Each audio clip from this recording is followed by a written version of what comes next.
Welcome to ETV prime.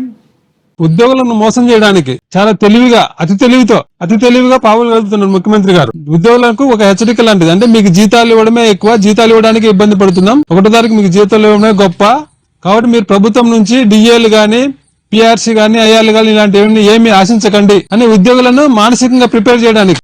ఉద్యోగస్తుల విషయంలో AP కూటమి ప్రభుత్వం హ్యాండ్ ఇచ్చింది వాళ్ళకి అనేటువంటిది మనం పదే పదే చెప్పుకుంటున్నాం. ఎంప్లాయీస్ కూడా మన ఛానల్ని ఫాలో అవుతున్న ఎంప్లాయీస్ అందరికీ కూడా ధన్యవాదాలు. మీ ఉద్యమం ఏదైతే ఉందో, మీ డిమాండ్లు నెరవేరాలని మీరు చేస్తున్నటువంటి ఉద్యమం ఏదైతే ఉందో, ఏపీ ప్రభుత్వం మీద చేస్తున్న ఉద్యమం, దానికి పూర్తిగా మా వీటీవీ ప్రైమ్ ఛానల్ మద్దతు తెలియజేస్తోంది. మీకు ఎప్పటికప్పుడు అప్డేట్స్ అందించడానికి మేము సిద్ధంగా ఉన్నాము. ఎందువల్లంటే మీ డిమాండ్లు చాలా న్యాయమైనవి, నైట్ మార్చే పరిస్థితి కాదు. వాటిని పరిష్కరిస్తామని మీకు ఎన్నికల ముందు హామీ ఇచ్చినటువంటి కూటమి ప్రధాన నేత చంద్రబాబు నాయుడు గారు, అలాగే మరొక ముఖ్య నేత పవన్ కళ్యాణ్ గారు, సీఎం డిప్యూటీ సీఎం ఇద్దరు కూడా ఇప్పుడు మీ హామీలని గాలి కొదిలేసి, పైగా మీ హామీలు నెరవేర్చకపోవడానికి కుంటి సాకులు చెప్తున్నారు. అదే వీళ్ళు వచ్చిన తర్వాత 110%, 110% అంటే దగ్గర 23% పెరిగిపోయింది. అక్కడి నుంచి మళ్ళీ ఇప్పుడు 13-14% తగ్గించాం అనేటువంటి మీ ఆరోపణలు ఏవైతే ఉన్నాయో వాటికి పూర్తిగా మేము మద్దతు తెలియజేస్తూ మేము అప్పటికప్పుడు అప్డేట్స్ ఇవ్వడానికి సిద్ధంగా ఉన్నాము. మీరు మా ఛానల్ ఫాలో అవుతున్నందుకు ధన్యవాదాలు. తాజాగా కూడా చంద్రబాబు నాయుడు గారు ఇటీవల చేసినటువంటి ప్రసంగం ఏదైతే ఉందో, ఆర్థిక శాఖ మీద శ్వేతపత్రం ప్రకటించేటువంటి ఆ సమావేశంలో ఆయన చేసిన వ్యాఖ్యలు ఏవైతే ఉన్నాయో, అంటే ఒక బాధ్యత లేని ప్రభుత్వం వస్తే ఏం చేస్తారో ఇది ఒక ఎగ్జాంపుల్. ఇది నేను ఓవర్ నైట్ మార్చే పరిస్థితి కాదు.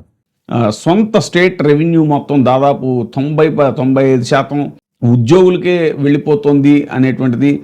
జగన్మోహన్ రెడ్డి 110% వాళ్ళ ఉద్యోగుల జీతభత్యాలు పెంచేస్తే అది తలకమించిన భారం అయిపోయింది. దాన్ని 45-95%కి కుదించాను, ఇంకా కూడా తగ్గించే ప్రయత్నం చేస్తున్నాను. 110% అంటే దగ్గర 23% పెరిగిపోయింది. అక్కడి నుంచి మళ్ళీ ఇప్పుడు 13-14% తగ్గించాం. అంటే ఒక బాధ్యత లేని ప్రభుత్వం వస్తే ఏం చేస్తారో ఇది ఒక ఎగ్జాంపుల్. ఇది నేను ఓవర్ నైట్ మార్చే పరిస్థితి కాదు. జీతాలు కూడా ఎంతమందికి అవసరమో మన గవర్నమెంట్ ఒకటే చేయలేం, ప్రైవేట్ ఎంప్లాయ్మెంట్ క్రియేట్ చేయాలి. This is legacy problem I'm facing. ఇదొక ఈ లెగసీని మెయింటైన్ చేయడం చాలా కష్టంగా ఉంది అంటూ ఇప్పుడు ఆయన చేసినటువంటి ప్రకటన ఏదైతే ఉందో, అది ఖచ్చితంగా ప్రజలలో ఉద్యోగస్తుల పట్ల ఒక దురభిప్రాయాన్ని ఏర్పరిచేటువంటి కార్యక్రమంగా స్పష్టంగా ఉంది అనేటువంటిది అటు రాజకీయ పరిశీలకులు, అలాగే ఉద్యోగ సంఘాలు కూడా తీవ్రంగా తప్పుపడుతున్నాయి. ఒకవేళ ఉద్యోగస్తులు ఉద్యమానికి సన్నద్ధమైతే కనుక ప్రజల్లో వారికి మద్దతు లేకుండా చేసేందుకే చంద్రబాబు నాయుడు గారు అలాంటి ప్రకటనలు చేశారు అనేటువంటిది స్పష్టంగా తెలుస్తోంది అనేటువంటిది కూడా రాజకీయ పరిశీలకుల అభిప్రాయం. సరే, తాజాగా బొప్పరాజు వెంకటేశ్వర్లు ఎవరైతే ఉన్నారో ఏపీ జేఏసీ అమరావతి చైర్మన్, ఆయన చాలా తీవ్రంగా ఖండించారు. డిఎల్ని ఒక్క డిఏ కూడా ఈ రోజుకు ఇవ్వకపోవడం, ఉద్యోగులు వాళ్ళ కుటుంబాలను ఏ విధంగా పోషించుకుంటారని చెప్పి మేము కోరటం జరిగింది. మొత్తం కాగ్ లెక్కలతో సహా ఆయన చెప్పారు. కేవలం 47% మాత్రమే ఉద్యోగుల జీతభత్యాల యొక్క ఇది ఉంది. మేము చాలా బెనిఫిట్స్ కోల్పోతున్నాము, వేల కోట్ల బకాయిలు ఉన్నాయి, అవన్నీ మీరు తీర్చట్లేదు. ఇవన్నీ తీర్చకపోగా మాకు చేస్తానన్న డిమాండ్లు నెరవేర్చకపోగా మీరు మళ్ళీ ఇలాగ మా మీద దుమ్మెత్తిపోసే ప్రయత్నాలు చేయటం అనేటువంటి చాలా దురదృష్టకరం. ఇక మేము సహించలేము, మేము ఉద్యమానికి సన్నద్ధం అవుతామంటూ ఆయన కూడా చాలా గట్టిగానే చేసినటువంటి ప్రకటన చేసినటువంటి పరిస్థితి. ఇక తాజాగా AP employees federation chairman Kakarla Venkatarama Reddy గారు ఇటీవల ఆయన చంద్రన్న బోడిగుండు పథకం అంటూ ఏపీ కూటమి ప్రభుత్వం చంద్రబాబు నాయుడు గారు ఇచ్చిన హామీలను తొంగలో తొక్కి మాకు బోడిగుండు చేసేశారు, ఉద్యోగులకు మిగిలింది బోడిగుండు, గుండు సున్నా అంటూ కూడా ఆయన కొంతమంది ఉద్యోగ సంఘాల నాయకులు గుండు చేయించుకుని మరీ వాళ్ళ నిరసన తెలిపినటువంటి పరిస్థితి. తాజాగా ఒక పక్క బొప్పరాజు వెంకటేశ్వర్లు చంద్రబాబు నాయుడు గారి వ్యాఖ్యలను తీవ్రంగా ఖండించిన నేపథ్యంలో కాకర్ల వెంకటరామరెడ్డి కూడా ఆయన కూడా అంతే తీవ్ర స్వరంతో ఖండించారు. చంద్రబాబు నాయుడు గారి మాటలను ఖండిస్తున్నారు. ఉద్యోగుల జీతాలపై మీరు చెప్తున్న పచ్చి అబద్ధాలు, అవి నిజమైతే కనుక సిఎస్ సంతకం పెట్టించి ఇవ్వండి మీరు అని చంద్రబాబు నాయుడుకి సవాల్ విసిరారు ఉద్యోగుల సమాఖ్య అధ్యక్షుడు వెంకటరామరెడ్డి. ఉద్యోగులకు 30,000 కోట్లు చెల్లించాను అనడం అబద్ధం, లెక్కలతో సహా ఫ్యాక్ట్ షీట్ విడుదల చేస్తాం, 30 ఏళ్లలో జీతాల వాటా ఎప్పుడు 85-40% దాటలేదు. ముఖ్యమంత్రి గారు ఒక 2 రోజుల కిందట ప్రోగ్రెస్ రిపోర్ట్ అని ఒక వైట్ పేపర్ రిలీజ్ చేసిండు. అందులో చెప్పినవి అబద్ధాలే, మిగతా అంశాలన్నీ పక్కన పెడితే ఉద్యోగులకు సంబంధించి ఉద్యోగుల జీతాలు ఎక్కువైపోతున్నాయని చెప్పి మళ్ళీ అంటే రాష్ట్రానికి వచ్చే ఆదాయం అంతా ఉద్యోగుల జీతాలకే పోతుంది. నెలల కిందట మీ అందరూ చూసింటారు, ఎల్లో మీడియా పేరున్న పత్రికలన్నీ ఏపీహెచ్పి అంటూ ఒక కథనం రాసినాయి. అంటే హిమాచల్ ప్రదేశ్ లో ఉద్యోగుల జీతాలు ఎక్కువైపోయి ఆర్థికంగా ప్రభుత్వం ఇబ్బందులు పాలయ్యి ఉద్యోగుల జీతాలు ఇవ్వలేక ఉద్యోగుల జీతాలు తగ్గించింది అని చెప్పే ఉద్దేశం. అంటే ఆయన ఉద్దేశం ఏంటో అర్థం కావడంలే. ఉద్యోగులను విలన్లుగా చూపించి ప్రజలను వారిపై ఉసుగొల్పే కుట్ర చేస్తున్నారు. 3 లక్షల మందికి పైగా ఉద్యోగులు అవుట్సోర్సింగ్ సిబ్బందిని మీరు తొలగించారు అంటూ కూడా ఆయన దుయ్యబట్టారు. ఉద్యోగుల జీతాలు, రాష్ట్ర ఆర్థిక పరిస్థితిపై సీఎం చంద్రబాబు ప్రోగ్రెస్ రిపోర్ట్ పేరుతో చెప్పినవన్నీ పచ్చి అబద్ధాలని సచివాలయ ఉద్యోగుల సంఘం మాజీ అధ్యక్షుడు, ఉద్యోగుల సమాఖ్య అధ్యక్షుడు కె వెంకటరామరెడ్డి ఆరోపించారు. సీఎం చెప్పిన గణాంకాలు నిజమైతే చీఫ్ సెక్రటరీ లేదా ఫైనాన్స్ సెక్రటరీ సంతకంతో ఆ నివేదికను విడుదల చేయాలి అని ఆయన డిమాండ్ చేశారు. గుంటూరు జిల్లా తాడేపల్లిలో ఆయన ఆదివారం మాట్లాడారు. ఉద్యోగులకు జీతాలు ఇవ్వడానికి ఎక్కువ ఖర్చు అవుతుందని ప్రచారం చేస్తూ పీఆర్సీ, డిఏలు ఆశించవద్దు అని మానసికంగా సిద్ధం చేసే కుట్ర జరుగుతోంది అన్నారు. ఉద్యోగులపై ప్రజల్లో వ్యతిరేకత పెంచేందుకే ఇలాంటి ప్రచారాలు చేస్తున్నారని విమర్శించారు. సీఎం ప్రోగ్రెస్ రిపోర్ట్లో 2 అంశాలు మాత్రమే నిజమని, గత ప్రభుత్వంలో ఉద్యోగుల జీతాల కోసం అధికంగా ఖర్చు చేశారని చెప్పిన మాట వాస్తవం. ప్రస్తుతం జీతాల ఖర్చు శాతాన్ని తగ్గిస్తున్నారు. వైఎస్ జగన్ ఉద్యోగుల కోసం ఇంత ఖర్చు చేశామని ఆయన ఎప్పుడు కూడా చెప్పుకోలేదు. రాష్ట్ర ఆదాయం పెంచకుండా జీతాల శాతం ఎలా తగ్గుతుంది అని ఆయన ప్రశ్నించారు. ఉద్యోగులను తగ్గించడం, జీతాలు తగ్గించడం ద్వారానే సాధ్యమవుతుందని విమర్శించారు. ప్రభుత్వం 5 డిఏలు పెండింగ్లో పెట్టిందని, వాటి కింద సుమారు 12% బకాయి ఉందన్నారు. 2 ఏళ్లుగా ఐఆర్ ఇవ్వకపోవడంతో డిఏ, ఐఆర్ కలిపి ఉద్యోగులకు రావాల్సిన దానికంటే 30-35% తక్కువ జీతం అందుతోందని తెలిపారు. 3 లక్షలకు పైగా ఉద్యోగాలు చంద్రబాబు నాయుడు గారి ప్రభుత్వం అధికారంలోకి వచ్చిన తర్వాత తొలగించారు. జగన్మోహన్ రెడ్డి గారు గత ప్రభుత్వం మీకు ఉద్యోగులకు రాష్ట్ర ప్రభుత్వానికి వచ్చే ఆదాయం కంటే ఎక్కువ ఉద్యోగుల కోసం ఖర్చు పెట్టింది, ఉద్యోగులకు జీతాలకు ఎక్కువ ఖర్చు చేసిందని చెప్పి ఈరోజు చెప్తున్నాడు. ఉద్యోగులందరూ కూడా ఇది గమనించాలా. గత ఎన్నికల్లో ఉద్యోగులందరూ గంపగుత్తుగా మాకు ఏమి ఇవ్వలేదు, మాకు రావాల్సినట్టు ఏమి ఇవ్వలేదు అని చెప్పి గంపగుత్తుగా టీడీపీ కోటేసిండు. కానీ ఇప్పుడు టీడీపీ అధ్యక్షుడు, ఇప్పుడు మన ఓట్ల ద్వారా ఎన్నికైన ముఖ్యమంత్రి గారు స్వయంగా చెప్తున్నారు.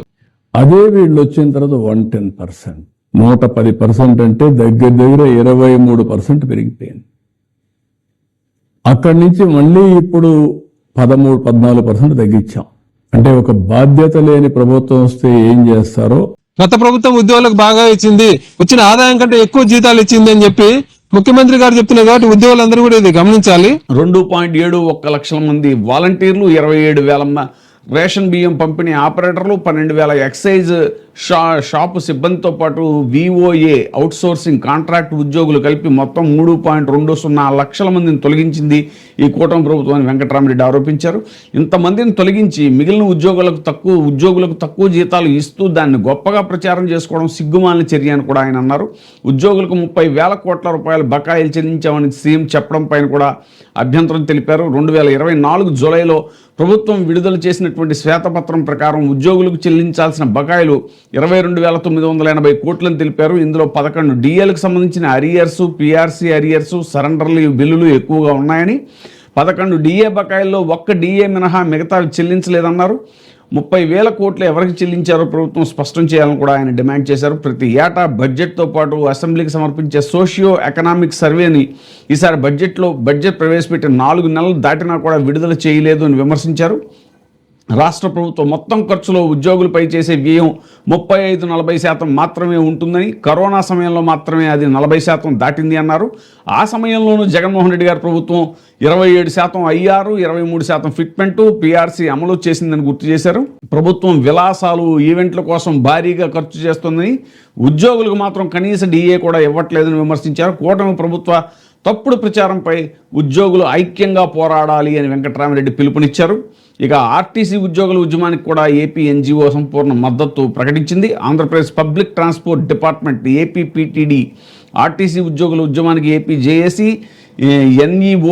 ఎన్జిఓ సంపూర్ణ మద్దతు ప్రకటించాయి. విజయవాడలో AP NGO హోంలో AP JAC NGO నేతలను ఆర్టీసీ జేఏసీ నేతలు ఆదివారం కలిశారు. ఆర్టీసీ సంస్థ పరిరక్షణ, ఉద్యోగుల సమస్యల పరిష్కారానికి 2 నెలలుగా చేపట్టిన శాంతియుత ఉద్యమాలపై ప్రభుత్వం నుంచి ఎటువంటి స్పందన లేదు అని, 3వ దశలో చేపడుతున్న ఉద్యమాలకు, భవిష్యత్తు చేపట్టబోయే పోరాటాలకు మద్దతు ఇవ్వాలని ఆర్టీసీ జేఏసీ కన్వీనర్లు వై శ్రీనివాసరావు, పల్లిశెట్టి దామోదరరావు కోరారు. ఏపీ ఎన్జిఓ అధ్యక్షుడు, ఏపీ జేఏసీ చైర్మన్ ఏ విద్యాసాగర్, ప్రధాన కార్యదర్శి ఏవి రమణ మీడియాతో మాట్లాడుతూ ప్రభుత్వం విద్యుత్ బస్సులను ఆర్టీసీలో ప్రవేశపెట్టడాన్ని ఆర్టీసీ ఉద్యోగ సంఘాలు స్వాగతిస్తున్నాయని, వాటిని ప్రభుత్వమే కొని ఆర్టీసీ సిబ్బందితో నిర్వహించాలని కోరుతున్నారని పేర్కొన్నారు. ఆర్టీసీలో ఖాళీల భర్తీకి నోటిఫికేషన్ విడుదల చేసి ఆర్టీసీ ప్రైవేటీకరణ కావడం లేదన్న భరోసాని ఉద్యోగులకు కల్పించాలని డిమాండ్ చేశారు. ఆర్టీసీ ఉద్యోగులు న్యాయపరమైన సమస్యల పరిష్కారం, హక్కుల పరిరక్షణ కోసం ఆర్టీసీ జేఏసీ చేపట్టబోయే ఉద్యమాలకు, భవిష్యత్ కార్యక్రమాలకు కూడా తాము సంపూర్ణ మద్దతు తెలియజేస్తున్నామని ప్రకటించారు. అనంతరం విజయవాడలోని సిపిఐ కార్యాలయంలో ఏఐఎస్ఎఫ్ నాయకులను కలిసి ఆర్టీసీ ఉద్యోగ సంఘాల నేతలు మహాధర్నాలకు మద్దతు కోరారు. సో ఉద్యోగ సంఘాల యొక్క నిరసనలు తీవ్రమవుతున్నాయి. వాళ్ళ యొక్క ఆందోళనలు ఒక మహోద్యమంగా రూపుదిద్దుకునేటువంటి అవకాశం ఉంది. ప్రభుత్వం మేము సానుకూలంగా మీ సమస్యలు పరిష్కరిస్తామని చర్చలకు పిలిచి తాజాగా చంద్రబాబు నాయుడు గారు రివర్స్లో ఉద్యోగుల మీదే వాళ్ళు మహాభారం అవుతున్నారు ఖజానాకి అన్న విధంగా ఆయన మాట్లాడటాన్ని ఉద్యోగ సంఘాలన్నీ కూడా చాలా తీవ్రంగా నిరసిస్తున్నాయి. సో దీని మీద ఒక మహోద్యమానికి వాళ్ళు రూపకల్పన చేసేటువంటి అవకాశం కనపడుతోంది. ఉద్యోగ సంఘాలన్నీ ఒక్కతాటిపైకి వచ్చి ఒక ఉద్యమాన్ని చాలా బలంగా చేయాలి అనేటువంటి వాళ్ళ సంకల్పానికి వీటీవీ ప్రైమ్ ఎప్పుడు మద్దతు తెలియజేస్తుంది. సో మా ఛానల్ని ఫాలో అవుతున్నటువంటి ఉద్యోగులందరికీ కూడా మరొకసారి ధన్యవాదాలు తెలియజేస్తూ, మీకు ఎప్పటికప్పుడు అప్డేట్స్ అందించేందుకు మేము సిద్ధంగా ఉన్నామని. చూస్తూనే ఉండండి వీటీవీ ప్రైమ్. సబ్స్క్రైబ్ చేయండి, లైక్ చేయండి, షేర్ చేయండి. Thank you very much. ఇప్పుడే సబ్స్క్రైబ్ చేయండి, లైక్ చేయండి, షేర్ చేయండి. వీటీవీ ప్రైమ్, మీ ఉత్తమాభిరుచుల సమ్మేళనం.